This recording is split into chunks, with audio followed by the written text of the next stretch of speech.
Hello guys, welcome to our YouTube channel. And last class में हम लोग ने कवर किया था फिनेंशियल मैनेजमेंट का topic, meaning, definition, features, natures, objective and financial decision.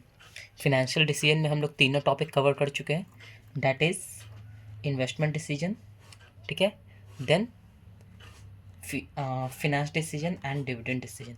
आज हमारा टॉपिक जो होने वाला है वो फर्स्ट चैप्टर हम लोग कंप्लीट करेंगे, सेकंड पोर्शन का बिजनेस स्टडीज़ का। वो क्या होने वाला है, आज का टॉपिक हमारा है फिनेंशियल प्लानिंग। ठीक है, क्या टॉपिक होने वाला है आज का हमारा? Financial planning. देन हम लोग पढ़ेंगे कैपिटल स्ट्रक्चर एंड देन हम लोग पढ़ेंगे वर्किंग कैपिटल। ये तीनों टॉपिक बहुत बहुत बहुत ज़्यादा इंपॉर्टेंट क्वेश्चन है। ये क्वेश्चन आपको 5 नंबर में भी देखने को मिल सकते हैं और 2 नंबर में भी देखने को मिल सकते हैं। तो इनसे क्वेश्चन बनते हैं हर बार एग्ज़ाम में, ठीक है। लगभग एक ना एक क्वेश्चन आपको देखने को मिल जाएगा। तो फिनेंशियल प्लानिंग हम लोग जो पढ़ेंगे थोड़ा सा डिटेल में पढ़ेंगे, ठीक है, और कैपिटल स्ट्रक्चर भी एंड देन वर्किंग कैपिटल, ठीक है। तो ये हम लोग कवर करेंगे। क्या होता है फिनेंशियल प्लानिंग? अब देखते हैं डेफिनेशन से कि एक्चुअली में फिनेंशियल प्लानिंग होता क्या है, ठीक है। अगर वीडियो आपको अच्छा लगे तो चैनल को लाइक, सब्सक्राइब एंड शेयर कीजिएगा अपने दोस्तों के साथ, ताकि वो भी इस वीडियो का फ़ायदा उठा सके, ठीक है। और कमेंट जरूर कीजिएगा आपको अगर वीडियो अच्छा लगे तो, ठीक है। तो स्टार्ट करते हैं हम लोग फिनेंशियल प्लानिंग का डेफिनेशन से कि एक्चुअली में फिनेंशियल प्लानिंग होता क्या है, ठीक है। तो देखते हैं फिनेंशियल प्लानिंग होता क्या है। सबसे पहले हम लोग समझते हैं कि प्लानिंग क्या होता है। तो प्लानिंग हम लोग पहले मैनेजमेंट के फर्स्ट पोर्शन में पढ़ चुके हैं कि किसी भी काम को करने से पहले उस काम के बारे में सोचना ही क्या कहलाता है? फिनेंशियल प्लानिंग कहलाता है। फिनेंशियल प्लानिंग नहीं, प्लानिंग कहलाता है। अब फिनेंस से रिलेटेड हम जब सोच रहे हैं तो वो क्या कहलाएगा? फिनेंशियल प्लानिंग कहलाएगा, ठीक है। तो फिनेंस का मतलब क्या होता है? पैसा। फिनेंस का मतलब क्या होता है? पैसा। तो देखते हैं डेफिनेशन क्या बोल रहा है। Financial planning is the process. Financial planning क्या है? एक तरह का प्रोसेस है, मतलब सोचने की प्रक्रिया है। Process of estimating the capital requirement of a business. मतलब कि फिनेंशियल प्लानिंग एक्चुअली में है क्या, कि जो भी हम बिजनेस में इन फ्यूचर करने वाले हैं उस बिजनेस से रिलेटेड हमको कितने अमाउंट की रिक्वायरमेंट है, ठीक है, ये चीज़ हम एस्टिमेट करते हैं। डैट इज कॉल्ड कि हमको कितना कैपिटल की रिक्वायरमेंट है जो हमको बिजनेस में लगाना है, इसी को क्या कहते हैं? फिनेंशियल प्लानिंग कहते हैं। एंड क्या बोला गया? Capital requirement of a business and determining its optimum sources and utilisation. Determining its optimum sources का मतलब क्या हो गया कि सबसे पहले हमने तो प्लान कर लिया कि हमको कितना पैसा चाहिए, ठीक है, ये निश्चित कर लिया। सेकंड में क्या आ गया? ऑप्टिमम सोर्सेस, मतलब अब जितना पैसे की हमको रिक्वायरमेंट है उसको हम कहाँ से अरेंज करेंगे, कौन कौन सा हमारे पास सोर्स है जिससे हम पैसा अरेंज कर सकते हैं। सपोज फॉर एग्ज़ाम्पल सोचिए कि अगर आपको हम बोल दें, ठीक है, कि अभी आपको 10,000 रुपीज़ अरेंज करने, सपोज कीजिए एक एग्जांपल देख, 10,000 रुपीज़ आपको अरेंज करने, तो क्या आपके सभी दोस्त ऐसे हैं जो 10,000 रुपीज़ दे सकते हैं? सिर्फ आपके माइंड में सिर्फ दो चार, एक दो ही नाम आएंगे, एक से दो ही नाम आएंगे जो आपको लगेगा कि नहीं ये बंदा हमको 10,000 रुपये दे सकता है, ठीक है। तो आपने क्या सोच लिया कि 10,000 का जब अमाउंट आया तो इस हिसाब के आपके पास सोर्सेस कितने बचे? दो, ठीक है। तो उसी हिसाब से क्या होता है कि जब हमको बिजनेस के लिए पैसे की रिक्वायरमेंट होती है, बिजनेस के लिए पैसे की ज़रूरत होती है, तो हमारे पास कौन कौन से सोर्सेज है? या तो बैंक से हम लोन ले सकते हैं, या तो फ्रेंड से हम पैसा ले सकते हैं, या तो घर वाले से पैसा ले सकते हैं, ठीक है, पेरेंट्स से पैसा ले सकते हैं, ठीक है। तो बहुत ये सब हमारे पास जहाँ जहाँ से हम पैसा अरेंज कर सकते हैं ये हमारे लिए क्या हो गए?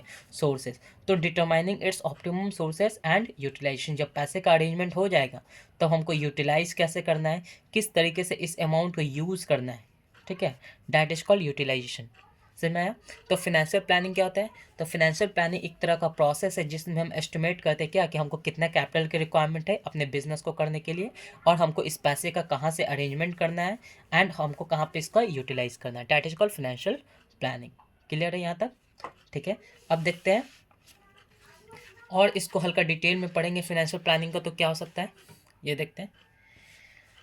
It involves setting financial goals. इसमें जो फिनेंशियल प्लानिंग जो कर रहे हैं तो जाहिर सी बात है हमारा कुछ ना कुछ गोल्स होता होगा कि हमको इतने पैसे की रिक्वायरमेंट है और इतने पैसे में हमको ये चीज़ अचीव करना है। तो ये फिनेंशियल प्लानिंग क्या क्या इन्वॉल्व करता है? It involve setting financial goals. ठीक है, कुछ ना कुछ फिनेंशियल गोल्स रहता है कि 100 करोड़ कमाना है, 50 करोड़ कमाना है, 1000 करोड़ कमाना है, अपने अपने बिजनेस ऑर्गेनाइजेशन के हिसाब से कि जितना बड़ा बिजनेस उतना बड़ा गोल्स। तो कुछ ना कुछ फिनेंशियल गोल्स रहता होगा सभी ऑर्गेनाइजेशन का। तो ये सारी चीज़ क्या किस में इंक्लूड करते हैं? फिनेंशियल प्लानिंग में ही आता है। ठीक है, तो financial goals identifying available resources, मतलब हमारे पास कौन कौन से रिसोर्सेज है जहाँ से हम पैसा अरेंज कर सकते हैं, and preparing a strategy to achieve those goals. And जो भी हमने गोल्स बना है, जो भी हमने टारगेट रखा अपना, उस चीज़ को अचीव करने के लिए हम क्या करते हैं? तरह तरह के स्ट्रैटेजी बनाते हैं। ठीक है, ताकि हम उस गोल को क्या कर सके? अचीव कर सके आसानी से। ठीक है, तो ये पूरा चीज़ मतलब गोल्स सेट करने से लेकर गोल्स अचीव करने तक जितने सारे भी एक्टिविटीज़ के बारे में सोचना होता है finance related, that is called financial planning. एक वर्ड में इतना ही आएगा। ठीक है, एक लाइन में। अब देखते हैं कि फिनेंशियल प्लानिंग कैसा होना चाहिए, फिनेंशियल प्लानिंग के फीचर्स क्या है। ठीक है, ये तो हम समझ में आ गया कि फिनेंशियल प्लानिंग क्या होता है। ठीक है, फिनेंशियल प्लानिंग क्या होता है ये तो हमने समझ लिया डेफिनेशन से। अब देखते हैं कि फिनेंशियल प्लानिंग के फीचर्स क्या है। ठीक है, देखिए फिनेंशियल प्लानिंग के फीचर्स क्या है। तो फीचर्स, फिनेंशियल प्लानिंग हमारा कैसा होना चाहिए? सिंपल होना चाहिए। कैसा होना चाहिए? सिंपल होना चाहिए, सिंप्लिसिटी होनी चाहिए फिनेंशियल प्लानिंग में। जाहिर सी बात है, जो भी हमारा इन्वेस्टर रहता है जहाँ से हमको पैसा मिलने वाले या जहाँ से हम पैसा अरेंज करने वाले हैं, तो वो पूछता है ना कि आपको कितने पैसे की रिक्वायरमेंट है, आप उस पैसे का यूज किस तरीके से करने वाले हैं। तो सिंपल होना चाहिए आपका पैसा कि आपका 10% हम यूज करेंगे एम्प्लॉयज़ को हायर करने में, 20% यूज करेंगे हम अपने बिजनेस को सेटअप करने में, 30% का यूज़ करेंगे अपने मशीनरी को लाने में। इस तरीके से क्या होना चाहिए? सिंपल होना चाहिए, ज़्यादा कॉम्प्लिकेटेड नहीं होना चाहिए, ताकि जो भी हमारे पास इन्वेस्टर्स है या जहाँ से हम पैसा अरेंज करने वाले उसको समझाना आसान हो। ठीक है, तो ये हमारे सबसे पहला मोटिव होता है फिनेंशियल प्लानिंग करने का। ठीक है, दूसरा फॉरसाइट। ये फॉरसाइट का मतलब क्या होता है, कोई बताएगा? तो फ्यूचरिस्टिक होना चाहिए। फॉरसाइट का मतलब होता है कि हम जो प्लान कर रहे हैं वो फ्यूचर के बारे में सोच करके हम प्लानिंग कर रहे थे। तो फ्यूचरिस्टिक होना चाहिए कि आने वाले 6 महीने में आप अपनी इस पैसे का किस तरीके से यूज करने वाले, that is called Forsyte. Clear है? होता है ना कि अभी मान लीजिए अभी का तो प्लान ये है, आप अपने आप को 6 महीने बाद, साल भर बाद कहाँ देख रहे हैं। ठीक है, तो ये चीज़ क्या होता है, इस ये भी होना चाहिए फिनेंशियल प्लानिंग में आपका इन्वॉल्व, ये भी होना चाहिए।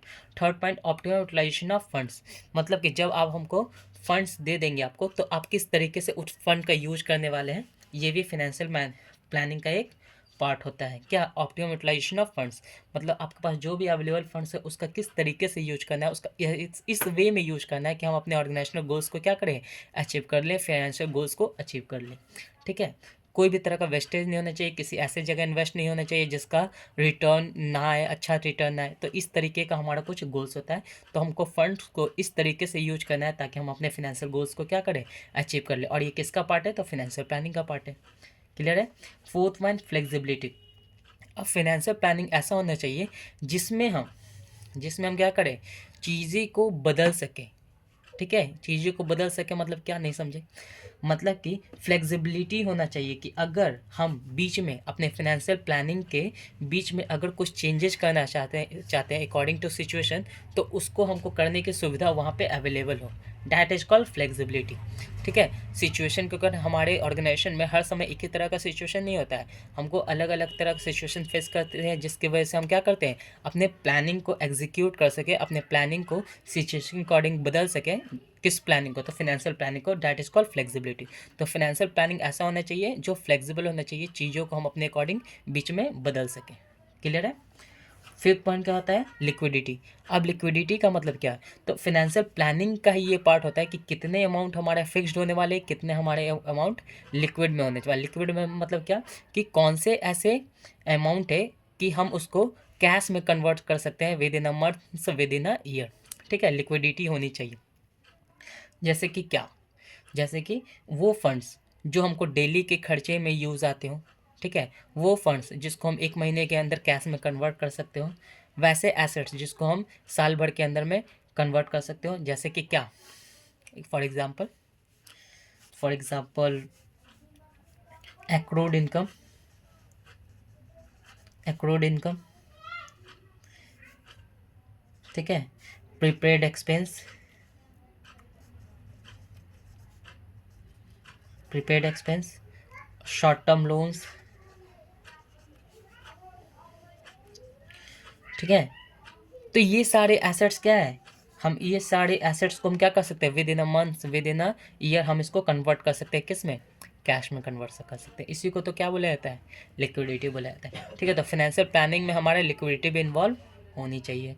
एंड 6 पॉइंट, जो भी हम फाइनेंशियल प्लानिंग करें या फिर जो भी हमारे पास सोर्सेस हैं, ठीक है, पैसा अरेंज करने का, तो वो क्या होना चाहिए, इकोनॉमिकल होना चाहिए, सस्ता होना चाहिए। सस्ता होने का मतलब कि नहीं समझे, मतलब कि सपोज कीजिए हमको 50 लाख की रिक्वायरमेंट है, तो इकोनॉमिकल कहने का मतलब क्या कि ये जो 50 लाख की हमको रिक्वायरमेंट है और जो हमको 2% मान लो मिस्टर ए, ठीक है, मिस्टर ए है और एक मिस्टर बी है, तो ये 50 लाख ये भी दे रहा है और 50 लाख ये भी दे रहा है, लेकिन ये बोल रहा है कि हम तुमको 15% पर एनम देंगे और ये बोल रहा है हम तुमको 10% पर एनम फंड्स दे देंगे। तो बताइए कौन मेरे लिए ज़्यादा सुटेबल है, ठीक है। तो हमको इस तरीके से अपने फिनेंशियल प्लानिंग करना है ताकि हमारा जो फंड्स हमारे पास अवेलेबल हो जाए वो क्या हो जाए, कम सस्ते दाम पे हो जाए। सस्ते दाम पे कहने का मतलब हमको इंटरेस्ट या फिर किसी भी तरह का डिविडेंड हमको कम देना पड़े in comparison to other. Clear है, समझ में आया इकोनॉमिकल का मतलब। आई होप आपको ये पॉइंट समझ में आए होंगे, ठीक है। तो ये सब हमारे फीचर्स थे फिनेंशियल प्लानिंग। अब देखते हैं कुछ ऑब्जेक्टिव्स है एंड इम्पॉर्टेंस है फिनेंशियल प्लानिंग के। आखिर फिनेंशियल प्लानिंग करने के पीछे हमारा मकसद क्या होता है, ऑब्जेक्टिव क्या होता है, ठीक है, क्या क्या गोल्स होते हैं, क्या क्या टारगेट होते हैं फिनेंशियल प्लानिंग करने टाइम। तो देखते हैं एक एक पॉइंट समझेंगे। देखिए फर्स्ट पॉइंट क्या होता है, एस्टिमेटिंग कैपिटल रिक्वायरमेंट। सोचिए कोई भी बिजनेस जब हम स्टार्ट कर रहे हैं या फिर कोई भी हम बिजनेस इन फ्यूचर करने वाले हैं, तो उसके लिए हमको क्या करना पड़ता है, कितने कैपिटल की रिक्वायरमेंट है, कितना पैसा इस बिज़नेस को करने में लगेगा। तो वो कैसे पता चलेगा, हमारा फिनेंशियल प्लानिंग के ही थ्रू पता चलेगा कि हमको कितना पैसा हमारे बिजनेस में लगने वाले। तो एस्टिमेटिंग कैपिटल रिक्वायरमेंट पहला ऑब्जेक्टिव होता है कि हम फिनेंशियल प्लानिंग के थ्रू क्या पता कर लेते हैं कि हमको कितने फंड्स की रिक्वायरमेंट है, ठीक है, फर्स्ट पॉइंट। सेकेंड ऑब्जेक्टिव क्या होता है, to ensure timely availability of funds. अब इसका मतलब क्या हुआ कि हमको जब फंड्स चाहिए तब हमारे पास आसानी से वो फंड्स क्या हो जाए, अवेलेबल हो जाए। तो ये हमारा सेकंड ऑब्जेक्टिव होता है क्या, कि to ensure timely availability of funds, मतलब कि 6 महीने बाद हमको 10 लाख रुपये चाहिए, 5 महीने बाद हमको 20 लाख रुपये चाहिए, 1 साल बाद हमको 50 लाख रुपये चाहिए। तो इस तरीके से हमको प्लान करना है कि हमको जब पैसे की रिक्वायरमेंट हो हमको उसी समय अवेलेबल होने चाहिए। ऐसा नहीं हो कि अभी हमको ज़रूरत है और मिल रहा है हमको 3 महीने बाद, 6 महीने बाद। तो ऐसे हमारे बिजनेस कभी भी अच्छे से नहीं चल पाएगा, बिजनेस बंद होने के चांसेस बहुत ही ज़्यादा बढ़ जाते हैं। तो फिनेंशियल प्लानिंग ही होता है जो हमको इंश्योर करता है कि हमारे पास कब फंड अवेलेबल हो जाए। तो ये किसका ऑब्जेक्टिव होता है, सेकंड ऑब्जेक्टिव होता है। Third point, determining capital structure. अब फिनेंशियल प्लानिंग के ही थ्रू हम क्या करते हैं, अपना कैपिटल स्ट्रक्चर डिसाइड करते हैं कि कितना फंड्स, क्या होता है कैपिटल स्ट्रक्चर का मतलब क्या, कि कितना फंड्स हम बाहर से लेने वाले हैं जिसको डेट बोलते हैं, और कितना फंड्स हम घर से लेने वाले हैं जिसको इक्विटी बोलते हैं। घर से कहने का मतलब क्या, कि बाहर से लोन लेंगे, इक्विटी का मतलब कि अपना कंपनी के शेयर में हिस्सा दे देंगे, दैट इज कॉल्ड इक्विटी। तो इसका रेशियो क्या होना चाहिए, ठीक है। तो हमारा नेक्स्ट टॉपिक क्या है, रिड्यूस वेस्टेज ऑफ फंड्स। इसका मतलब क्या हुआ कि हमारा फंड्स, जो भी हमारे पास फंड्स अवेलेबल होने वाले इन फ्यूचर, तो उसको इस तरीके से इन्वेस्ट करना या इस तरीके से यूज़ करना है कि हमारा रिटर्न क्या है, अच्छा है, ठीक है। सपोज कीजिए एक एग्जांपल देखते हैं। मान लीजिए मेरे पास 1 लाख रुपया है, ठीक है। 1 लाख रुपये में से 50,000 मैंने एक जगह इन्वेस्ट किया और 50,000 मैंने दूसरी जगह इन्वेस्ट किया। 50,000 जो मैंने एक जगह इन्वेस्ट किया है वहाँ से हमको 15% पर एनम रिटर्न आ रहा है, और एक 50,000 मैंने इन्वेस्ट किया है जो मतलब कि ग्रोथ हुआ ही नहीं, 1-2% यूज़ हुआ, 1% हमको कम समझिए कि रिटर्न आया, ठीक है। तो कहीं ना कहीं इस फंड्स का ये 50,000 जो क्या हुआ हमारे लिए वेस्टेज हो गया। वेस्टेज हो गया क्योंकि मतलब कि जो हमको 15% आने वाले थे रिटर्न, वो हमको क्या आ रहा है 1% रिटर्न आ रहा है। तो हमारे लिए ये फंड्स क्या हो गए, वेस्ट हो गए। इस फंड्स का हम सही तरीके से यूज़ नहीं कर पाए। ठीक है, तो ये चीज़ नहीं होना चाहिए। तो इसी चीज़ को कम करने के लिए क्या किया जाता है, फिनेंशियल प्लानिंग किया जाता है। तो वही पॉइंट तो बोला गया क्या, to reduce wastage of funds, मतलब कि जो भी आपके पास फंड्स अवेलेबल है उस चीज़ को गलत जगह पे इन्वेस्ट ना हो, सही जगह पे इन्वेस्ट हो। इस चीज़ के लिए ही हम क्या करते हैं, फिनेंशियल प्लानिंग करते हैं। एक वन ऑफ द ऑब्जेक्टिव होता है क्या, कि to reduce wastage of funds. Next point देखते हैं, fifth, forecasting future financial needs. अब ये भी हमारा ऑब्जेक्टिव होता है कि अभी तो हम प्लान कर लिए, ठीक है, अभी के अकॉर्डिंग हम प्लान कर लिए, लेकिन हमारा फिनेंशियल प्लानिंग इस तरीके का भी होना चाहिए कि हम फ्यूचर में हमको कितने फंड्स की रिक्वायरमेंट होगी उस चीज़ को भी ध्यान में रखकर हमारा फिनेंशियल प्लानिंग होना चाहिए। ठीक है, ऐसा नहीं होना चाहिए कि अभी के हिसाब से हमको पैसे की ज़रूरत हो जाए और बाद में 6 महीने बाद फिर पैसे की फंड्स की रिक्वायरमेंट हो, तो हमारे पास उस समय पैसा ही ना हो, तो हमारा बिजनेस क्या होगा, उस समय बंद हो जाएगा। और किसी भी ऑर्गेनाइजेशन का बंद होने का मतलब क्या होता है, पूरा फंड्स, पूरा मेहनत बर्बाद हो जाना।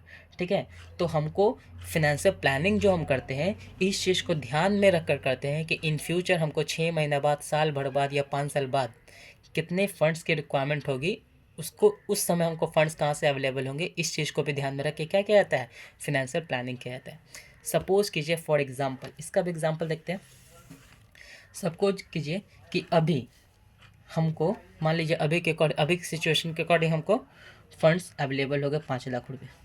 ठीक है, 5 लाख रुपये हम साल भर यूज करने वाले हैं, 1 ईयर यूज करेंगे, 1 ईयर यूज़ करेंगे, मान लीजिए 2 से 3 साल यूज करेंगे, सपोज कि 1 ईयर ने 2 से 3 साल यूज करेंगे। अब इसका हमने मशीन खरीद रखा है, क्या खरीद रखा है, मशीन। ठीक है, मशीन खरीद लिया। अब 5 साल बाद इस मशीन क्या हो जाएंगे, स्क्रैप में बदल जाएंगे, मतलब ये मशीन हमको बदलने की ज़रूरत पड़ जाएगी। और ये मशीन कितने का है, 5 लाख का है। तो 5 साल बाद हमको 5 लाख की जब ज़रूरत होगी तो उस समय हम फंड्स कहाँ से लाएंगे। तो इस चीज़ को भी ध्यान में रख कर हमको फिनेंशियल प्लानिंग करना पड़ता है। तो इस चीज़ को जब हम जानेंगे कि फिनेंशियल प्लानिंग, तो इसके लिए हम रिजर्व बना देंगे बीच में। जो भी हमारा प्रॉफिट कमाएंगे उसका 15%, 10%, 20% क्या करेंगे, रिजर्व बना कर रखेंगे प्रॉफिट का, ताकि हमको इन फ्यूचर इस फंड्स का यूज़ कर ले हम ये मशीन परचेज करने में, तब हमारा बिजनेस पे इफेक्ट नहीं पड़ेगा या ना के बराबर पड़ेगा। तो इसी को बोलते हैं फ्यूचर को ध्यान में रखकर फिनेंशियल प्लानिंग करना। तो ये वन ऑब्जेक्टिव होता है किसका, फिनेंशियल प्लानिंग का। तो ये सारे ऑब्जेक्टिव्स किसके थे, फिनेंशियल प्लानिंग के थे, जिसको ध्यान में रखकर हमारा फिनेंशियल प्लानिंग किया जाता है। क्लियर है। अब देखते हैं इम्पोर्टेंस, क्यों ज़रूरी है फिनेंशियल प्लानिंग करना। ऐसे देखिए, ये सारे पॉइंट आपको काम आ जाएंगे किस में, फिनेंशियल प्लानिंग में इम्पोर्टेंस भी बन जाएंगे। ठीक है, लेकिन हम देख लेते हैं और पॉइंट, अगर आपको याद करना हो या फिर ज़रूरत हो तब। क्या हो सकता है इम्पोर्टेंस ऑफ फिनेंशियल प्लानिंग, देखिए फर्स्ट पॉइंट क्या है, फैसिलिटेट्स, फर्स्ट पॉइंट क्या है, facilitates collection of optimum funds. मतलब कि फिनेंशियल प्लानिंग क्या करता है, हेल्प करता है किस चीज़ में, तो कलेक्ट करने में, क्या, ऑप्टिमम फंड्स, मतलब जो भी हमको फंड्स की रिक्वायरमेंट है उस फंड्स को हम कहाँ से अरेंज करेंगे, किससे अरेंज करेंगे, कितना परसेंटेज पे हमको मिलने वाला है, कितना कॉस्ट होने वाला है उस फंड्स के लिए। इसलिए हमको फिनेंशियल प्लानिंग करना क्या हो जाता है, ज़रूरी हो जाता है, क्योंकि वो हेल्प करता है क्या, फंड्स को कलेक्ट करने में, जो कि हमको बिजनेस में अपने बिजनेस एक्टिविटीज़ को परफॉर्म करने के लिए ज़रूरत होता है। क्लियर है। Next point, better utilisation of funds. अब जो भी हमको फंड्स तो कलेक्ट करने में मदद कर दिया, अब उस फंड्स का कैसे इस्तेमाल करना है, कहाँ पे कितना फंड्स यूज़ करना है, that is called financial planning से ही हो सकता है। नहीं तो आपको अगर पैसा दे दिया जाए 10 लाख रुपये, आप बोला जाए कि मान लीजिए सपोज कीजिए एग्जांपल दे रहे, 10 लाख रुपया दे दी जाए और आपको बोल दिया जाए शादी करवाना है, तो अगर आप प्लान करके नहीं रखेंगे तो वो 10 लाख कहाँ चला जाएगा शादी में, आपको पता भी नहीं चलेगा। इसीलिए उस पैसे का सही तरीके से इस्तेमाल करने के लिए आपको क्या करना पड़ेगा, प्लानिंग करना पड़ेगा। वही चीज़ तो यहाँ बोला गया कि ये जो फंड्स आपने कलेक्ट कर रखा है तो उस फंड्स का कैसे यूज़ करना है, कहाँ पे कितना पैसे यूज़ करना है, या इन्वेस्ट करना है, या कोई भी सामान खरीदना है, तो उस चीज़ के लिए हमको क्या करना पड़ता है, फाइनेंशियल प्लानिंग करने की ज़रूरत पड़ती है। तो इसीलिए बोला गया बेटर यूटिलाइजेशन ऑफ फंड्स करने के लिए क्या होना चाहिए, फाइनेंशियल प्लानिंग करना बहुत ही ज़्यादा ज़रूरी हो जाता है। क्लियर ये point. Third point, base of financial control. Same चीज़ है कि पैसा जो भी आपके पास है उस चीज़ को कहाँ पे कितना पैसा यूज करना है, इस चीज़ को कंट्रोल कर किया कैसे जा सकता है, फाइनेंशियल प्लानिंग के ही थ्रू किया जा सकता है। तो ये आधार है कि आप पैसे को कहाँ पे कितना यूज करेंगे, ये फाइनेंशियल प्लानिंग के ही थ्रू किया जा सकता है, उसके अलावा नहीं किया जा सकता। Fourth point, reduce uncertainty. अब इसका मतलब क्या हुआ कि हमारा जो फ्यूचर है वो क्या है, अनसर्टन है, मतलब निश्चित नहीं है कि इन फ्यूचर में क्या होने वाला है। तो जब हम फाइनेंशियल प्लानिंग करते हैं तो बहुत सारी चीज़ों को ध्यान में रखकर फाइनेंशियल प्लानिंग कहीं ना कहीं करते हैं। क्यों, अगर मान लीजिए हमको किसी तरह का नुकसान हो गया बिजनेस में, तो हम रिजर्व बना कर रखें। क्यों रिजर्व बनाते हैं, क्या सच में नुकसान होने वाला है, क्या किसी बिजनेस का ऑब्जेक्टिव होता है कि हमारे बिजनेस को नुकसान हो जाए, नहीं, लेकिन हमारा फ्यूचर क्या है, अनसर्टेन है। जिस अगर मान लो हो गया तो उस फंड्स का यूज करके हम क्या कर सकते हैं, उस सिचुएशन को हैंडल कर सकते हैं। For example covid is the best example. क्या कि बहुत सारे बिजनेस बंद हो गए, क्यों, क्योंकि वो कभी नहीं सोचे थे कि 6 महीना और 3 महीना क्या हो जाएंगे, लॉकडाउन हो जाएंगे और हमारा बिजनेस पूरी तरीके से बंद हो जाएगा। अगर लेकिन बहुत सारे बिजनेस क्या हो गए, बढ़ भी गए। क्यों, क्योंकि उनके पास प्रॉपर फंड्स अवेलेबल थे, उस पैसे को वो इस्तेमाल कर लिए अपने बिजनेस में, तो वो स्टेबल कर गए। और बाकी लोग नहीं कर पाए, नहीं फ्यूचर प्रेडिक्ट कर पाए, अपना प्लान सही से नहीं किया, जिससे कि उनका बिजनेस क्या हो गया, बंद हो गया। तो फाइनेंशियल अनसर्टेनिटी को कम करने के लिए हमको फाइनेंशियल प्लानिंग करने की बहुत ही ज़्यादा ज़रूरत हो जाती है। Fifth point, support business growth. अब ये फाइनेंशियल प्लानिंग ही होता है जो हमारे बिजनेस पे ग्रोथ को बढ़ाने में मदद करता है, ठीक है, बिजनेस के ग्रोथ में हेल्प करता है। क्योंकि हमने पूरी तरीके से सोच रखा है कि हमको इन फ्यूचर फंड्स की रिक्वायरमेंट होगी, तो हम किससे कहाँ से पैसा कितना अरेंज कर सकते हैं, जिसका हम यूटिलाइज कर देंगे अपने बिजनेस को बढ़ाने में, ठीक है। ये भी एक बहुत ही ज़्यादा बेनिफिशियल होता है किसके लिए, फाइनेंशियल प्लानिंग करने के लिए। एंड लास्ट पॉइंट क्या हो गया, इम्प्रूव इन्वेस्टर्स कॉन्फिडेंस। सोचिए ना, अगर आपके पास बेस्ट प्लान है, बहुत ही अच्छा प्लान है कि हाँ आप पैसे का किस तरीके से इस्तेमाल करने वाले हैं, कैसे इस्तेमाल करने वाले हैं, कितना पैसा कब यूज करने वाले हैं, अगर आप इन्वेस्टर्स को बताएंगे ये बात, तो उनको भी कॉन्फिडेंस आएगा कि नहीं, हमारा पैसा गलत जगह नहीं लगने वाला है, हमारा पैसा बेस्ट जगह यूज होने वाला है और हमको अच्छा रिटर्न मिलेगा इन फ्यूचर। तो कहीं ना कहीं वो आसानी से क्या कर देंगे, आपको इन्वेस्ट कर देंगे आपके बिजनेस में, ठीक है। तो यही चीज़ क्या होता है, इम्प्रूव इन्वेस्टर्स कॉन्फिडेंस। उसके को इन्वेस्टर्स के कॉन्फिडेंस को बढ़ाने के लिए भी हमको क्या करने की ज़रूरत पड़ती है, फाइनेंशियल प्लानिंग करने की ज़रूरत होती है। तो हमारे ये टॉपिक अभी कवर हो जाता है, फाइनेंशियल प्लानिंग हमने पूरी अच्छे तरीके से पढ़ लिया है। अब हमारा नेक्स्ट टॉपिक पे आते हैं, कैपिटल स्ट्रक्चर। हाँ, तो नेक्स्ट टॉपिक हमारा क्या है, कैपिटल स्ट्रक्चर। अब कैपिटल स्ट्रक्चर होता क्या है ये हम देखते हैं डेफिनेशन से, कैपिटल स्ट्रक्चर क्या होता है। तो कैपिटल स्ट्रक्चर आप समझिए कि कुछ ज़्यादा कुछ एक्स्ट्राऑर्डिनरी नहीं है। Capital structure is the combination of debt and equity. ये किस रेशियो में होना चाहिए, ठीक है। फॉर्मूला ये होता है, कैपिटल स्ट्रक्चर का फॉर्मूला क्या होता है, डेट अपॉन इक्विटी। मतलब ये किस रेशियो में होना चाहिए, debt is called capital structure. हो सकता है 3:2, हो सकता है 5:7 हो सकता है 6:3 हो, कुछ भी हो सकता है, ठीक है। तो वो कैपिटल स्ट्रक्चर होता है। अब कैपिटल स्ट्रक्चर, इसका फैक्टर्स क्या होते हैं, कैसा, कौन ज़्यादा होना चाहिए, कौन कम होना चाहिए, ये चीज़ हम देखेंगे अभी। पहले देखते हैं कैपिटल स्ट्रक्चर एक्चुअली में होता क्या है। तो देखते हैं डेफिनेशन से। देखिए, कैपिटल स्ट्रक्चर क्या होता है, capital structure is the particular combination of debt and equity.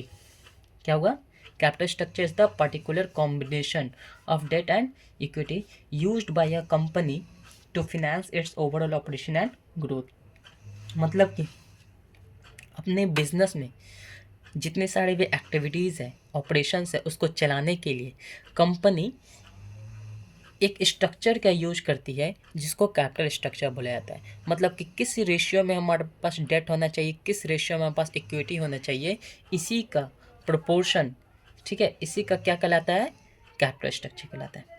फिर से, capital structure is the particular combination of debt and equity used by company to finance its overall operation and growth. मतलब कितना finance हम करवाएं date से, कितना finance हम use करें इक्विटी का, debt is called capital structure. In other words, दूसरा देखते हैं। In other words, it refers to the proportion between the various long-term sources of finance in the total capital of the enterprise। मतलब कि ये समझिए कि हमारे टोटल कंपनी का पूरा कितना कैपिटल है, ये टोटल कैपिटल आएगा, और हमारे पास लॉन्ग टर्म लोन हमने कितना ले रखा है ये ऊपर आएगा, जिसको डेट बोला जाता है। ठीक है, तो इसी को प्रोपोर्शन को क्या बोला जाता है, कैपिटल स्ट्रक्चर बोला जाता है। अब ये चीज़ क्या आएगा, इक्विटी आएगा। ठीक है, ये टोटल कैपिटल ही आता है।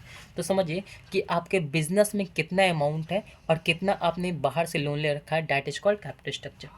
ठीक है, क्या बोला गया, it refers to the proportion between various long term sources of finance. Debt को क्या बोला गया, long term sources of finance. ठीक है, in the total capital of the enterprise, मतलब total capital of the enterprise के कंपैरिजन में आपने कितना लोन ले रखा है बाहर से, debt is called long term है। वही प्रोपोर्शन, वही स्ट्रक्चर के क्या बोला जाता है, कैपिटल स्ट्रक्चर बोला जाता है।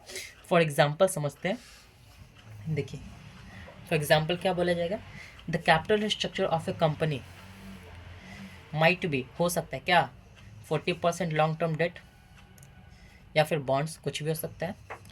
तो 40% मैंने क्या ले रखा है, बाहर से लोन ले रखा है। ठीक है, 10% प्रेफरेंस शेयर्स, मतलब 10% मैंने प्रेफरेंस शेयर्स ले रखा है, एंड 50% इक्विटी शेयर्स।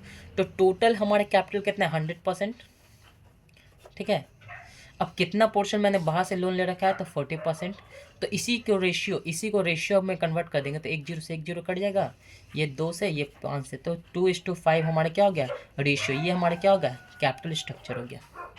क्लियर है, ये हमारा क्या हो गया, कैपिटल स्ट्रक्चर हो गया। तो इसी को क्या बोला जाता है, कैपिटल स्ट्रक्चर बोला जाता है। अब कैपिटल स्ट्रक्चर इक्वल टू एक फॉर्मूला होता है, वो क्या फॉर्मूला होता है देखते हैं। देखिए, ये फॉर्मूला आपसे पूछा जा सकता है कि capital structure equal to formula होता है क्या है। कैपिटल स्ट्रक्चर इक्वल टू क्या होता है, डेट अपॉन इक्विटी। अभी बताएं किस तरीके से डिसाइड होता है डेट एंड इक्विटी। ठीक है, क्लियर है। अब देखते हैं factor affecting of capital structure. अब फैक्टर अफेक्टिंग क्या होता है, मतलब कौन कौन से ऐसे रीजन्स है या कौन कौन से ऐसे फैक्टर्स हैं जो हमको कैपिटल स्ट्रक्चर को क्या करता है, इन्फ्लुएंस करता है, ये कैपिटल स्ट्रक्चर डिसाइड करने में हेल्प करता है। ठीक है, तो इसी को क्या बोला गया, factor affecting of capital structure. वो देखेंगे एक एक पॉइंट करके। ठीक है, पहला फैक्टर क्या होता है, कैश फ्लो पोजीशन। सपोज कीजिए कि आपके बिजनेस का, अब आप समझिए कि आपका बिजनेस चल रहा है। ठीक है, कैपिटल स्ट्रक्चर डिसाइड करना आपको है, तो समझिए कि जो भी बिजनेस में काम हो रहे हैं वो आपका बिजनेस है और आप चला रहे हैं। समझिए कि आपके बिजनेस का कैश फ्लो पोजीशन अच्छा है, मतलब बिजनेस में पैसा आना जाना रेगुलर लगा हुआ है। ठीक है, तो आप क्या करेंगे, डेट से पैसा लेना ज़्यादा प्रेफर करेंगे या इक्विटी से। अब क्या होगा, पैसा जब हमारे पास बिजनेस में रेगुलर आ रहे हैं तो डेट वाले को हमको क्या देना पड़ेगा, इंटरेस्ट देना पड़ेगा। इक्विटी वाले को क्या देना पड़ेगा, डिविडेंड। डिविडेंड, लेकिन इक्विटी वाले का क्या फिक्स रहता है, अगर ज़्यादा प्रॉफिट कमाए तो ये ज़्यादा पैसा लेगा, कम प्रॉफिट कमाए तो कम पैसा लेगा। लेकिन इसका क्या है कि हमको फिक्स्ड देना है, 10%, 12%। ठीक है, इस तरीके से क्या है, फिक्स्ड है। समझ में आ रहा है। तो अगर हमारे पास बिजनेस में पैसा आना जाना लगा हुआ है तो क्या हम डेट को आसानी से इंटरेस्ट पेड कर पाएंगे कि नहीं कर पाएंगे, बिल्कुल आसानी से इंटरेस्ट हम पेड कर सकते हैं। तो मेरे लिए ज़्यादा बेनिफिशियल क्या होगा, डेट से पैसा लेना। ठीक है, सही में आया। तो हम डेट से ज़्यादा पैसा लेंगे, हमारा डेट का रेशियो क्या होगा, इन कंपेरिजन टू इक्विटी ज़्यादा होगा, क्योंकि हम आसानी से उसको इंटरेस्ट पेड कर सकते हैं। क्लियर है। सेकंड पॉइंट देते हैं, रिटर्न ऑन इन्वेस्टमेंट। अब देखेंगे कि हमारे जो भी इन्वेस्टमेंट है उसका रिटर्न कितना आ रहा है। सपोज कीजिए कि जिससे हम मान लीजिए डेट से हम पैसे ले रहे हैं, क्या कर रहे हैं, डेट से हमने लोन लिया, डेट ने हमको 10% पर एनम पे दे दिया लोन। ठीक है, और जहाँ पे इस पैसे का जो हम इन्वेस्ट किए हैं, डेट से जो हम भी पैसा लिए, मान लीजिए 5 लाख रुपये, 5 लाख रुपये लिए, ये 5 लाख रुपये हम इन्वेस्ट कर दिए, कहाँ कर दिए, इन्वेस्ट कर दिए। इन्वेस्ट करने के बाद हमारा रिटर्न अगर 15% मिल रहा है तो हम क्या इसको पे ऑफ कर सकते हैं कि नहीं कर सकते हैं, बिल्कुल पे ऑफ कर सकते हैं, फिर भी हमको प्रॉफिट कितने का बच जाएगा, 5% का प्रॉफिट बच जाएगा। जब क्या बोला गया कि रिटर्न ऑन इन्वेस्टमेंट हमारा ज़्यादा हो, किससे, डेट से, डेट के इंटरेस्ट से, या फिर कॉस्ट ऑफ डेट से, तो हम क्या करेंगे, डेट से पैसा लेना हमारे लिए क्या होगा, बेनिफिशियल हो जाएगा, अच्छा हो जाएगा। ठीक है, लेकिन वही क्या हो, हमारा रिटर्न ऑन इन्वेस्टमेंट कम हो, तो हम किससे पैसा लेना ज़्यादा प्रेफर करेंगे, इक्विटी से, क्योंकि इक्विटी को जब पैसा हम कमाएंगे तभी तो ये मांगेगा, अदरवाइज नहीं मांगेगा। तो रिटर्न ऑन इन्वेस्टमेंट के केस में अगर रिटर्न हमारा ज़्यादा हो तो डेट से पैसा लेना क्या होगा, प्रीफर होगा। अगर रिटर्न ऑन इन्वेस्टमेंट हमारा कम हो तो क्या होगा, इक्विटी से पैसा लेना ज़्यादा प्रेफर होगा। यही तो करना है कैपिटल स्ट्रक्चर में कि हमको डेट से पैसा लेना है या फिर इक्विटी से पैसा लेना है। तो ये कैसे डिसाइड होगा, तो ये सारे रीजन्स हैं। ठीक है, एंड नेक्स्ट पॉइंट देखते हैं, कॉस्ट ऑफ डेट। सेम चीज़ अभी यही बताएं, सेम चीज़ कि कॉस्ट ऑफ डेट जो हम बाहर से लोन लेने वाले हैं उसका कॉस्ट कितना पड़ने वाला है। कॉस्ट मतलब 10%, और इक्विटी से जब पैसा लेंगे तो इसका कॉस्ट कितना पड़ने वाला है, 20%। तो बताइए मेरे लिए किससे पैसा लेना ज़्यादा प्रेफरेंस होगा। सपोज़ कीजिए एग्जांपल दे दिए, ये इक्विटी का निकालना पड़ता है, वो आप एमकॉम में पढ़िएगा। ठीक है, तो सपोज किए डेट से जब हम पैसा ले रहे हैं तो हमको सालाना इसको 10% पर एनम पेड करना पड़ेगा। ठीक है, और इक्विटी से जब हम फिनांस करवाएंगे तो हमको 20% पेड करना पड़ेगा। तो किससे पैसा लेना हमारे लिए ज़्यादा बेनिफिशियल है, डेट से या फिर इक्विटी से। ईजी बात है, डेट से। यही उल्टा रहता कि इक्विटी से हमको 10% पड़ता है और डेट से 20% पड़ता है, तो किससे हम ज़्यादा पैसा लेते हैं, इक्विटी से ले लेते हैं। ठीक है, यही तो कैपिटल स्ट्रक्चर का फॉर्मूला है कि जिसका कॉस्ट हमको ज़्यादा पड़ेगा उससे हम पैसा नहीं लेंगे, और जिसका कॉस्ट हमको कम पड़ेगा उससे पैसा ले लेंगे। तो ये चीज़ कॉस्ट ऑफ डेट भी डिसाइड करता है। देन सेम चीज़ कॉस्ट ऑफ इक्विटी, अगर इक्विटी का ज़्यादा है इन कंपेरिजन टू डेट तो हम डेट से पैसा ले लेंगे, अगर डेट का ज़्यादा इन कंपेरिजन टू इक्विटी तो इक्विटी से पैसा ले लेंगे। Simple, opposite. इतना ही तो ईजी है क्वेश्चन, सिर्फ याद रखना पॉइंट। ठीक है, नेक्स्ट पॉइंट क्या है, फिफ्थ पॉइंट क्या है, control of ownership on the firm. अब इसका मतलब क्या हुआ, अभी बताएं कि अगर 50% से ज़्यादा हम इक्विटी शेयर्स इशू कर दिए, मतलब इक्विटी शेयर होल्डर से हम पैसा ले लिए 50% से ज़्यादा, तो कहीं ना कहीं जो कंट्रोल है फर्म का वो किसके हाथ में चल जाएगा, कंट्रोल जो है फर्म का वो किसके हाथ में चल जाएगा, इक्विटी के हाथ में चल जाएगा। ठीक है, तो ये चीज़ अगर आप नहीं करना चाहते तो आपको 50% से ज़्यादा कभी भी इक्विटी शेयर इशू नहीं करना है। ठीक है, तो इस चीज़ पे भी डिपेंड करता है कि अगर आप करना चाहते हैं, क्या बोलेंगे, क्वेश्चन पढ़िए, क्वेश्चन क्या point, control of ownership on the firm. अगर चाहते हैं कि आपका कंट्रोल मतलब जो भी फर्म है या बिजनेस का कंट्रोल आपके पास रहे, तो आपको 50% से ज़्यादा इक्विटी शेयर इशू करना ही नहीं है, उससे अच्छा आप लोन ले लीजिए। ठीक है, अगर आप नहीं लेना चाहते हैं तो आप क्या कर दीजिए, इक्विटी शेयर इशू कर दीजिए। ठीक है, सेम चीज़ है, कंट्रोल अगर खोना चाहते हैं तो इक्विटी शेयर्स को ज़्यादा पैसा नहीं लेना है, अगर कंट्रोल अपने पास रखना चाहते हैं, ठीक है, तो डेट से पैसा लीजिए in comparison to equity shares. Simple, clear है, होता है ना। 50% से अगर ज़्यादा मतलब 51% अगर कंट्रोल किसी भी कंपनी के ओनर के पास है तो वो कंपनी का ओनर कहलाता है। ठीक है, आप लोग पढ़ के आएंगे 11th में। देन नेक्स्ट पॉइंट देखते हैं, प्रॉफिटेबिलिटी। प्रॉफिटेबिलिटी का मतलब क्या है, आपको 5 ही पॉइंट कंसीडर करना है।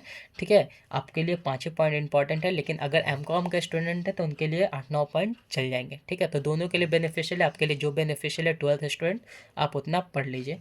ठीक है, तो प्रॉफिटेबिलिटी क्या होता है, तो प्रॉफिटेबिलिटी समझिए ना, आपका बिजनेस अगर प्रॉफिट में है, ठीक है, प्रॉफिट में है, तो जाहिर सी बात है आप किसी को पैसा किससे पैसा लेना प्रेफर करेंगे, कि आपको जो फिक्स्ड रेट पेड करना पड़ेगा उसको, या फिर जिसका फिक्स्ड नहीं है, मतलब आप 50 लाख कमाए तो 50 लाख का 10% लेगा, 20 लाख कमाए तो 20 लाख का 10% लेगा। तो इस तरीके से कौन लेता है, इक्विटी शेयर होल्डर्स पैसा लेते हैं। कौन लेते हैं, इक्विटी शेयर होल्डर। ठीक है, तो अगर आपका बिजनेस प्रॉफिटेबल है, आपको पता है कि हमारा बिजनेस बहुत ही ज़्यादा प्रॉफिट में इन फ्यूचर आने वाला है, तो आप क्या प्रीफर करेंगे, डेट से पैसा लेना ज़्यादा प्रीफर करेंगे। सपोज कीजिए आप 10 लाख रुपये ले लिए डेट से पैसा, इसको 10% अगर हमको देना है साल में तो 1 लाख रुपये हमको देना पड़ेगा। ठीक है, ठीक है, तो ये तो 1 ही लाख रुपये ना हमसे लेगा, लेकिन यही 10 लाख रुपये अगर हम इक्विटी से ले लें ठीक है। यही 10 लाख रुपये अगर हम इक्विटी से ले लें, अगर 10 लाख की जगह हमको 50 लाख रुपये प्रॉफिट हो गया तो 50 लाख का ये 10% ले लेगा।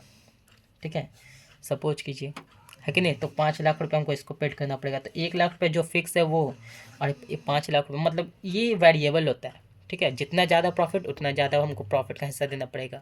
लेकिन डेट में ऐसा कुछ नहीं होता है। तो सब सिंपल सी बात, अगर हमारा बिजनेस प्रॉफिटेबल ज़्यादा है तो हमको डेट से ज़्यादा पैसा लेना प्रेफर करेंगे।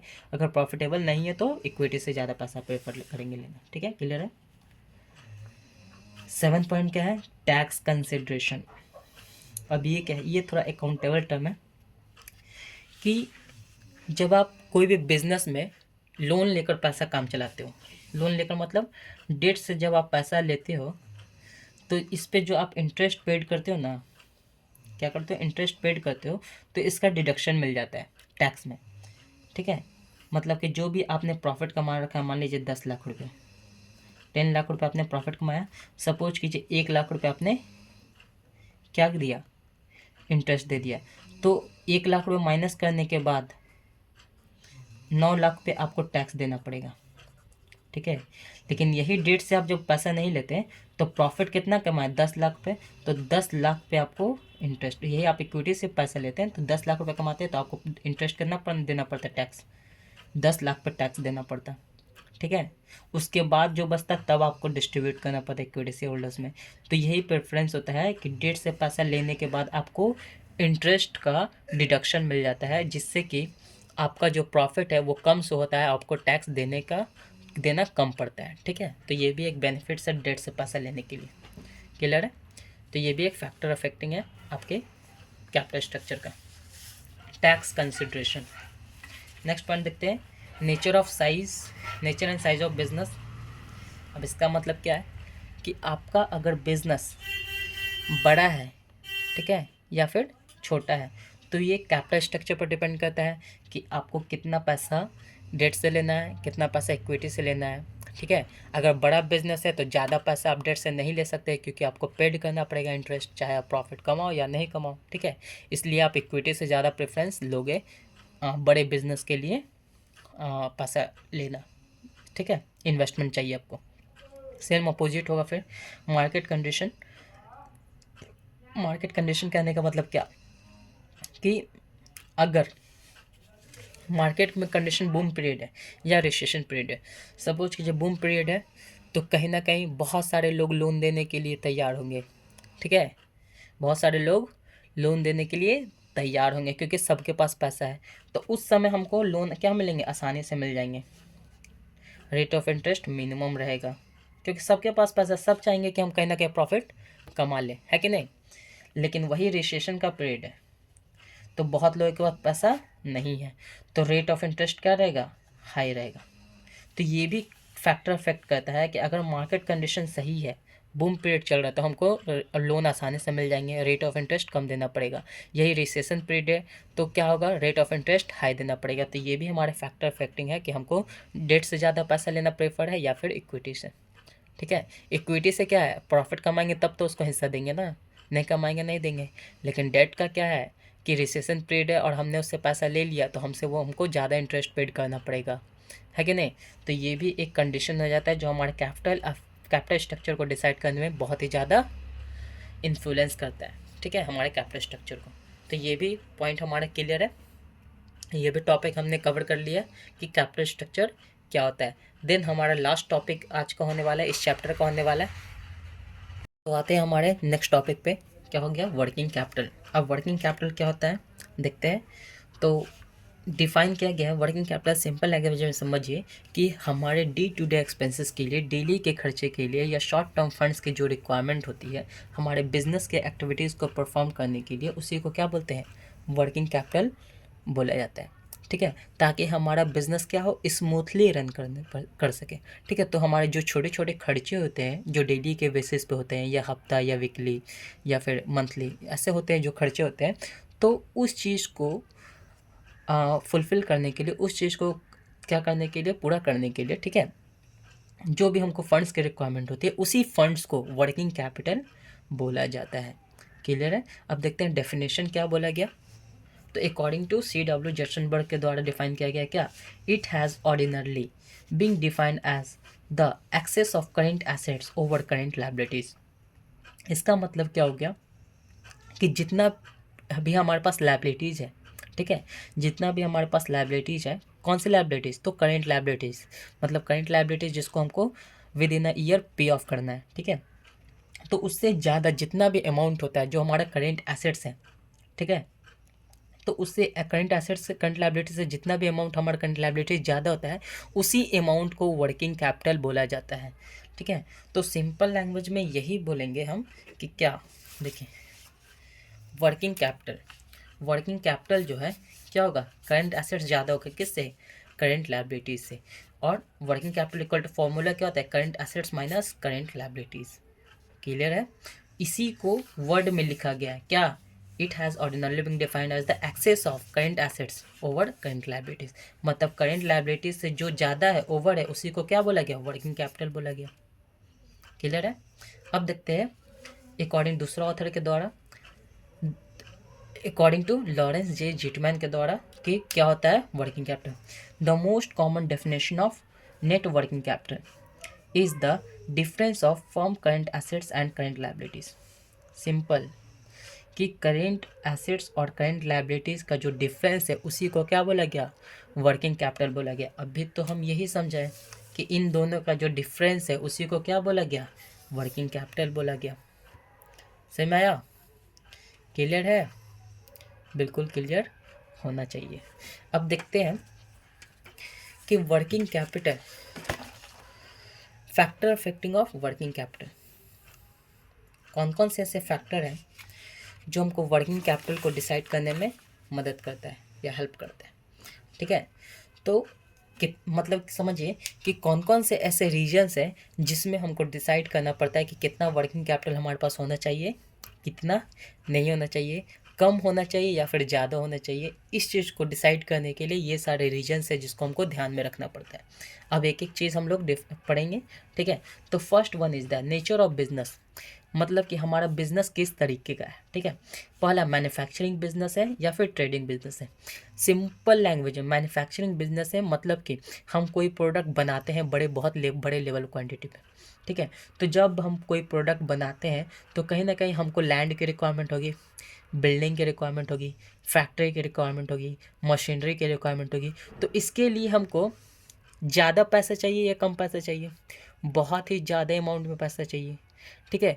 तो हमको वर्किंग कैपिटल की ज़्यादा रिक्वायरमेंट है या फिक्स्ड कैपिटल की, तो जाहिर सी बात है फिक्स्ड कैपिटल की, क्योंकि ह्यूज अमाउंट ऑफ मनी हमको क्या चाहिए, लंबे समय के लिए चाहिए, ठीक है।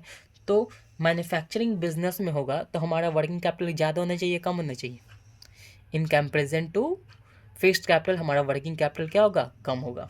लेकिन वही ट्रेडिंग बिजनेस है, ट्रेडिंग का मतलब क्या होता है, बेचना और खरीदना, मतलब कि हमारा बिजनेस क्या हो रहा है, रेगुलर चल रहा है, बेचना और खरीदना चल रहा है, तो हमको किस चीज़ की ज़्यादा रिक्वायरमेंट होगी, वर्किंग कैपिटल की, क्योंकि हमको डेली के खर्चे हैं, बेच रहे हैं खरीद रहे हैं, बेच रहे हैं खरीद रहे हैं, हफ्ते में बेच रहे हैं, इस तरीके का बिजनेस चल रहा है। तो इस चीज़ को रेगुलेट करने के लिए, ट्रेडिंग बिजनेस को रेगुलेट करने के लिए हमको लंबे समय के लिए फंड्स की रिक्वायरमेंट है या शॉर्ट टर्म, तो वही शॉर्ट टर्म फंड्स को तो वर्किंग कैपिटल बोला गया। तो याद रखना नेचर ऑफ बिजनेस, अगर मैन्युफैक्चरिंग बिजनेस है तो वर्किंग कैपिटल क्या होगा, कम रिक्वायरमेंट होगी, और यही ट्रेडिंग बिजनेस है तो वर्किंग कैपिटल ज़्यादा रिक्वायरमेंट होगी। सेकेंड पॉइंट देखते हैं scale of operation. Scale of operation कहने का मतलब कि सोचिए ना, बड़े लेवल पे जब हम बिजनेस कर रहे हैं तो वर्किंग कैपिटल हमारा ज़्यादा चाहिए होगा, कम चाहिए होगा, जाहिर सी बात है ज़्यादा चाहिए होगा। अब वही हमारा ऑपरेशन अगर छोटा है, कम छोटे लेवल पे कर रहे हैं, सपोज कीजिए किसी डिस्ट्रिक्ट में हम काम कर रहे हैं, तो वर्किंग कैपिटल की रिक्वायरमेंट ज़्यादा होगी या कम होगी, कम होगी। लेकिन वही स्टेट लेवल पे हम कोई बिजनेस कर रहे हैं, स्केल ऑफ ऑपरेशन हमारा स्टेट लेवल है, तो क्या होगा, ज़्यादा चाहिए होगा। तो ये भी एक फैक्टर है कि हमारा स्केल ऑफ ऑपरेशन कितना बड़ा है। अगर ज़्यादा बड़ा है तो हमारा वर्किंग कैपिटल क्या होगा, ज़्यादा चाहिए होगा। कम है स्केल ऑफ ऑपरेशन, छोटा है लेवल पे है, तो कम चाहिए होगा। सिंपल। Business cycle. अब बिजनेस साइकिल क्या होता है कि समझिए, बिजनेस साइकिल का मतलब सिंपल कि कोई हम गुड्स बनाते हैं, ठीक है, कोई हम गुड्स बनाते हैं। अब इस गुड्स को बेचने के बाद, सेल करने के बाद हमारे पास इस सेल अमाउंट का पैसा कितना जल्दी पहुंच जाता है।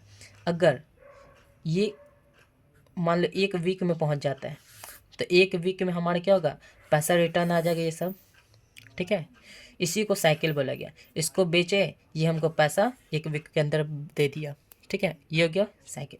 लेकिन यही साइकिल अगर हमको यही पैसा हम इससे बेचे और ये 3 महीने के लिए यूज किया, 3 महीने बाद बोला पेमेंट करेगा, तो कहीं ना कहीं यहाँ पे जो हम बेचे तो हमको इस पैसे को वापस आने में कितने समय लगेंगे, 3 महीने लगेंगे। लेकिन इस 3 महीने के लिए क्या हम बिज़नेस बंद करके बैठ जाएंगे? तो हमको जो डेली का तो हमारा बिज़नेस है, डेली तो हमको चलाना ही है। तो इस बिज़नेस 3 महीने तक हमारा बिज़नेस बंद ना हो, इसके लिए हमको वर्किंग कैपिटल ज़्यादा चाहिए होगा या कम चाहिए होगा? तो जाहिर सी बात है हमारा पैसा तो फंस गया, इसके यहाँ फंस गया ना। तो अब जो पैसे की हमको ज़्यादा रिक्वायरमेंट होगी अपने किसी बिज़नेस को रेगुलर चलाने के लिए, स्मूथली चलाने के लिए। तो समझिए यही चीज़ बोले कि बिज़नेस साइकिल अगर ज़्यादा होगा, ज़्यादा बड़े लेवल पे होगा, तो वर्किंग कैपिटल रिक्वायरमेंट को ज़्यादा होगी। यही कम लेवल पे होगा और बिज़नेस साइकिल कम होगा तो हमको कम वर्किंग कैपिटल की रिक्वायरमेंट होगी। क्लियर है? Next point, credit allowed. Simple सा चीज़ यही है कि अगर आप सामान उधार पे बेचते हो, क्रेडिट पे सामान बेचते हो, मान लीजिए 1 महीना 2 महीने के लिए आप उधार दिए। ठीक है, 1 महीने 2 महीने के लिए आप उधार दिए, तो 1-2 महीने के लिए तो आपका पैसा फंस गया।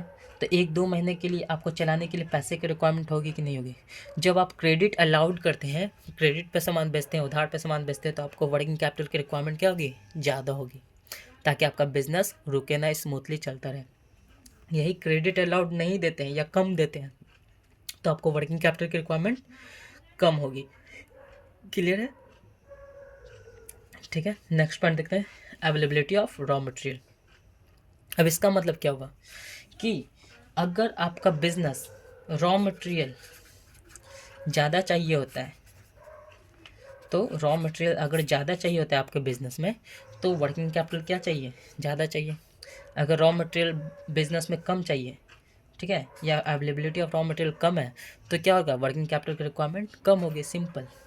ठीक है, रॉ मटेरियल क्या होगा? मतलब डेली के काम जो हो रहा है, जिस चीज़ का रिक्वायरमेंट है, डेली के खर्चे। ठीक है, तो अगर वो ज़्यादा है तो हमको क्या मिलेगा? वर्किंग कैपिटल ज़्यादा ज़रूरत होगी, और कम होगा तो कम मिलेगी।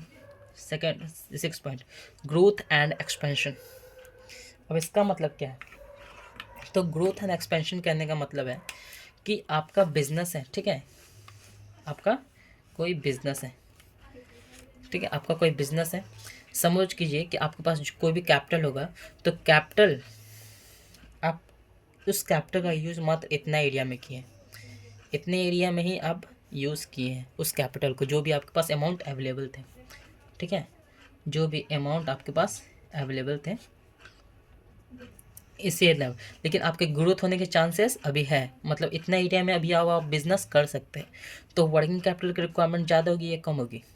जाहिर सी बात है, बिजनेस को बड़ा करना है या एक्सपेंशन का अपॉर्चुनिटी है आपके पास, तो वर्किंग कैपिटल ज़्यादा चाहिए होगा।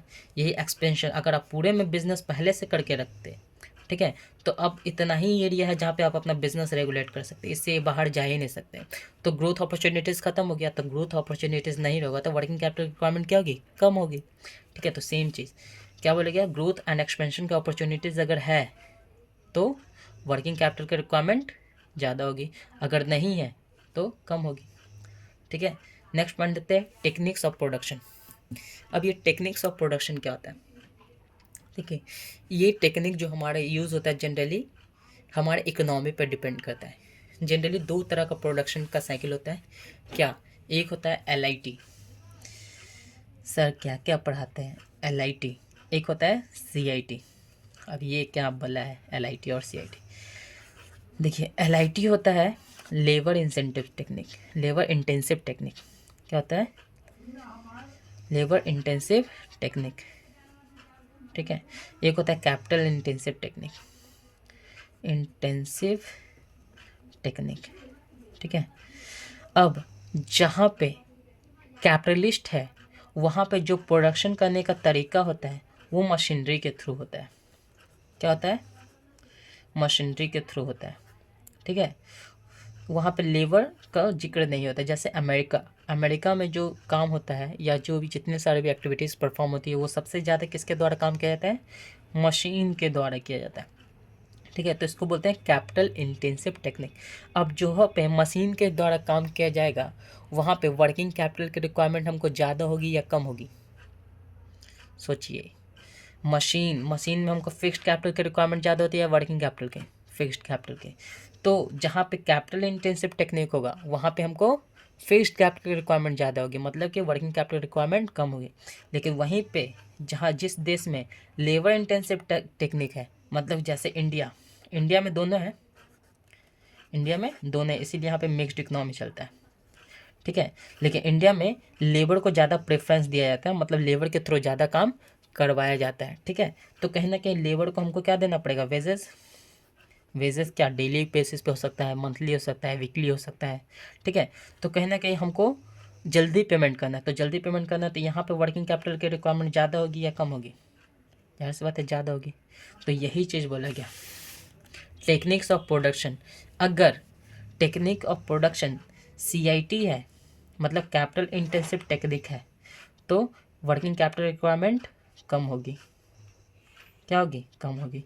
यही लेबर इंटेंसिव टेक्निक है तो वर्किंग कैपिटल की रिक्वायरमेंट क्या होगी? ज़्यादा होगी। क्लियर है? ध्यान रखिएगा। प्रोडक्शन साइकिल सेम चीज़ कि प्रोडक्शन को पूरा कंप्लीट करने में अगर हमको जितना ज़्यादा समय लगेगा उतना ज़्यादा वर्किंग कैपिटल की रिक्वायरमेंट होगी, जितना कम समय लगेगा उतना कम वर्किंग कैपिटल की रिक्वायरमेंट होगी। सिंपल।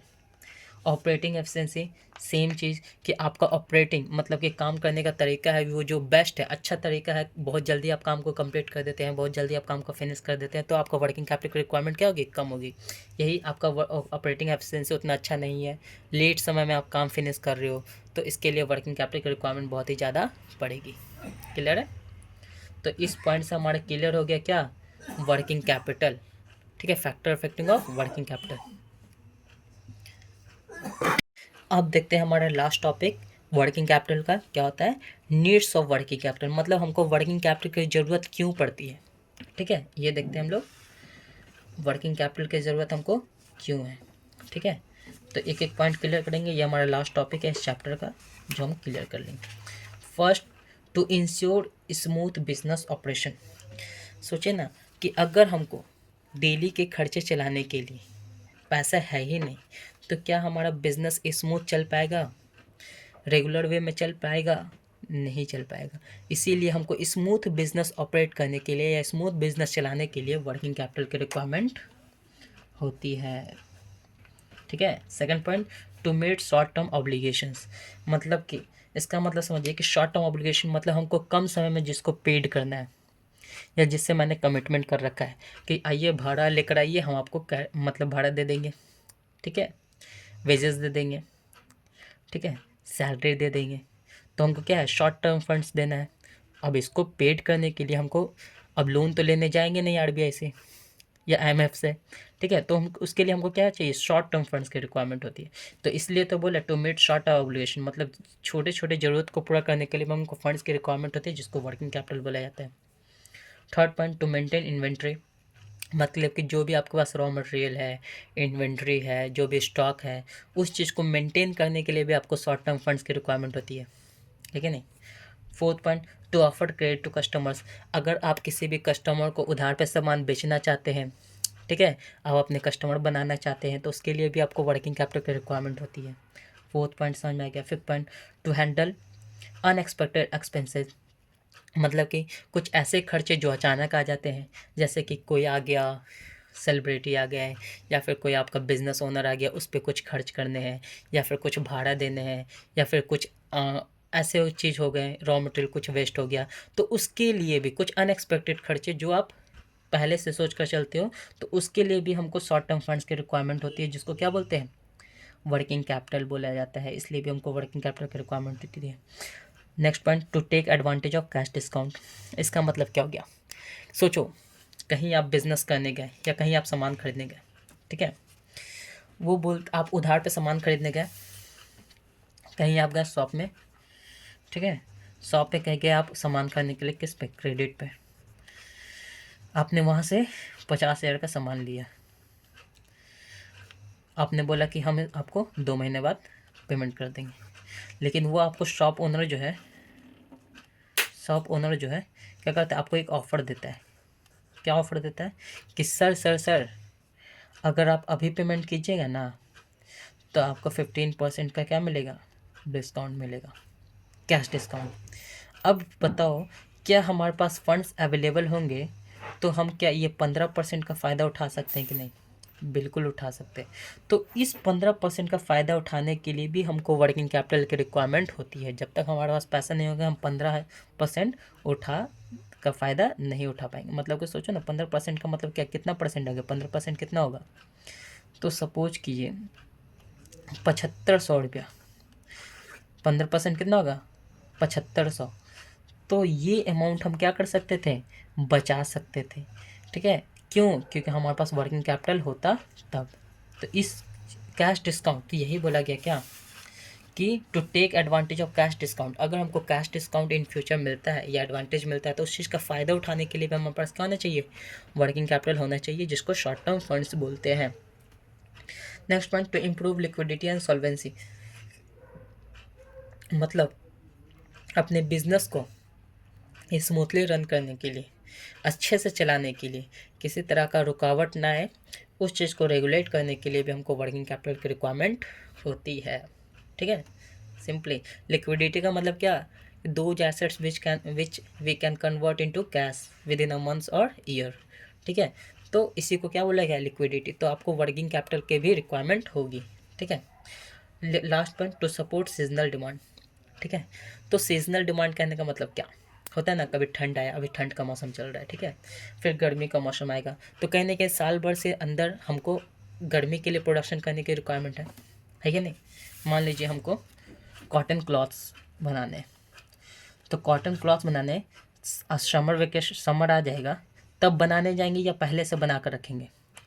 अगर पहले से बना कर रखेंगे तब तो हम समर में क्या करेंगे, इसको सेल करेंगे ना, पहले से स्टॉक रहेगा हमारे पास तब।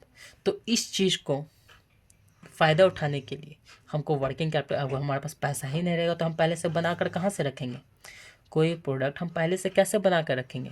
तो उसके लिए भी, ठीक है, सीजनल डिमांड को भी फ़ायदा उठाने के लिए हमारे पास वर्किंग कैपिटल अवेलेबल होने चाहिए, ताकि हम ठंड के मौसम में समर का कपड़ा बना लें और समर आए तो उसको बेचना स्टार्ट करें। फिर समर के समय हम किसके लिए तैयार हो जाए, विंटर के लिए। उस समय हम क्या स्टॉक कर ले, विंटर का कपड़ा, फिर विंटर आएगा तो हम सेल करना, तो ये हमको एडवांटेज मिल जाता है, वर्किंग कैपिटल रहता है हमारे पास तब।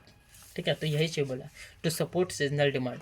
जो भी आपके पास सीजनल डिमांड है इन फ्यूचर होने वाला है तो उसके लिए स्टॉक रखना के लिए भी हमारे पास किस चीज़ की रिक्वायरमेंट पड़ती है, वर्किंग कैपिटल की रिक्वायरमेंट पड़ती है। तो आज हमारा टॉपिक पूरी तरीके से कंप्लीट हो गया फिनेंशियल मैनेजमेंट का। आई होप आपको वीडियोस बहुत ही अच्छे लगेंगे, तो प्लीज़ चैनल को लाइक, सब्सक्राइब एंड शेयर कीजिएगा। ठीक है, एंड कमेंट जरूर करिएगा कि हमको क्या और इम्प्रूवमेंट करना चाहिए। आपको पसंद आएगा वीडियोस तो बिल्कुल लाइक कीजिएगा एंड सब्सक्राइब कीजिएगा। थैंक यू, आज के लिए नहीं।